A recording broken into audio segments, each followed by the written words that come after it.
Então, estudantes, para finalizar nossa aula 4, a última semana, então nós vamos terminar com entradas e saídas. Então, o computador, né, ele possui processador, memória principal e secundária, como eu falei, e os equipamentos de entrada e saída, né, que é chamado E/S ou I/O em inglês. Então, os equipamentos são dispositivos, elementos, unidades aí. Então, os dispositivos de entrada e saída são periféricos do computador. Sua função geral serve para a comunicação do computador com o meio externo. Então, a visualização que você vê aí na sua tela, o uso do mouse, do teclado, se você vai fazer uma impressão, então é um dispositivo de entrada e saída. Você vai conectar um pendrive, um HD externo. Então, tudo isso tem função de entrada e saída. Função geral dele é essa comunicação, né? Onde a entrada de dados é utilizada através de teclado, mouse, scanners, leitoras óticas, né? Câmeras de vídeos, microfones e outros aí. Saída é o retorno desses resultados para você. Então, através de uma impressora, do monitor, de uma plotter, que é um tipo de impressora, né? Atuadores, chaves.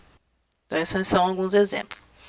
Diferentes tipos de dispositivos. Então, tem diferentes funções. Então, tem a comunicação com o usuário, com o computador, a comunicação do computador com o meio ambiente, então dispositivos externos serem monitorados ou controlados aí. Armazenamento de gravação de dados. Então, a taxa de transferência desses dados varia muito para cada dispositivo. Então, por exemplo, teclado e mouse é um tipo de dispositivo muito lento. Já um dispositivo rápido seriam gráficos escritos no monitor, né, discos, interfaces de redes. Então, tem uma leitura muito rápida e uma leitura mais devagar seria o teclado e mouse. A taxa de transferência varia muito, como eu falei. Então, aqui tem uma tabela onde ele mostra a velocidade para cada um. Então, o teclado é uma entrada, né, que tem uma interface para os humanos e a leitura dele vai de 0,01 kilobytes por segundo, tá? O mouse 0,02, tá vendo? Já o scanner tem uma velocidade bem alta, 200 kilobytes por segundo. E aí vocês podem verificar na tabela as outras interfaces e dispositivos. Geralmente, a estrutura física de um PC é composta de uma caixa de metal, né, com uma placa de circuito impresso, chamada placa-mãe. Então, teve na aula 3, se não me engano, né, que nós mexemos aí com um simulador, onde a gente viu a placa-mãe lá, que dá para ver bem essa parte do circuito. Nessa placa-mãe a gente tem a CPU, tem os slots para inserção de pentes de memória, onde nós utilizamos aí no simulador também, e outros chips. Ela também tem um barramento que percorre todo o seu comprimento, assim como soquetes, no quais são ligados aí conectores das placas controladoras, que vão controlar esses dispositivos de entrada e saída. Então aqui tem um exemplo, né, desse barramento, ó, tem um barramento que liga todos esses controladores de entrada e saída com a CPU e memória. Então, vários dispositivos de entrada e saídas, né, podem fazer parte ou estarem conectados ao processador. Então, a CPU não se comunica diretamente com o seu mouse, ou com o seu teclado, ou com o vídeo. Então, ele usa um adaptador periférico para isso. Uma controladora, tá? Então, os circuitos controladores são usados para permitir essa comunicação entre o processador e seus dispositivos.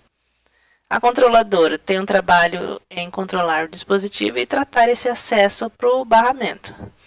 A placa é ligada a um slot livre ou inserida diretamente aí na placa-mãe, depende do fabricante.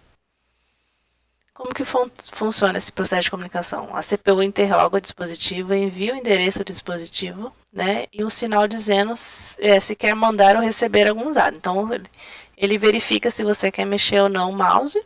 A controladora reconhece esse endereço do mouse e responde quando está pronto para receber, então envia os dados. A CPU então transfere ou recebe os dados através dessa controladora. E a controladora vai confirmar se recebeu ou não esses dados. Se você clicou ou não naquele link. Então a controladora vai gerenciar isso até a CPU. Além dos barramentos de sistema, né, CPU e memória, temos barramentos, né, de entrada e saída. Os barramentos de entrada e saída são mais longos, então podem ter muitos dispositivos conectados a ele. Muitas vezes necessitam atender uma ampla faixa de banda. Não necessariamente tem uma interface direta com a memória, então podem usar um dos outros para se comunicar com a memória. Pode haver mais de um barramento, então tem uma alta velocidade, por exemplo, ou de uma baixa velocidade, diferente dos padrões de entrada e saída. Então, os barramentos de entrada e saída aqui a gente tem um exemplo, tá? Tem o barramento de alta velocidade, tá? Onde eu tenho aí a parte gráfica de vídeo da rede, né? E eu tenho as placas expansivas aí que compreendem os modems, fax, ok? E outros barramentos aí que compreendem memória, processador, memória cache e outras placas. Tem os barramentos tipo backplane, então o nome devido ao local de construção, ou seja, no backplane aí, é a estrutura onde as placas são fixadas no chassi da máquina, projetado de modo que os processadores, memórias e dispositivos de entrada e saída possam ser interconectados em um único barramento. Tanto pode ser usado para transportar toda a informação dentro do computador, como pode ainda funcionar de interface entre o barramento processador, né, processador memória e os barramentos de entrada e saída. Então aqui a gente tem o barramento processador memória, temos a bridge, a placa, né, e o seu conector hub. Temos o barramento PCI, que é o backplane, que é diretamente na máquina, e o barramento de entrada e saída. As atividades de saída são assíncronas, né? Handshake, né? Pode ser necessário. Então, quando o dispositivo está pronto para receber ou enviar ao mesmo tempo. A qualidade de dados são incertas, né? Transferências podem ser interrompidas. Por exemplo, a impressora está sem papel. Então, o device drives deve tratar esses problemas aí de interrupções de entrada e saída.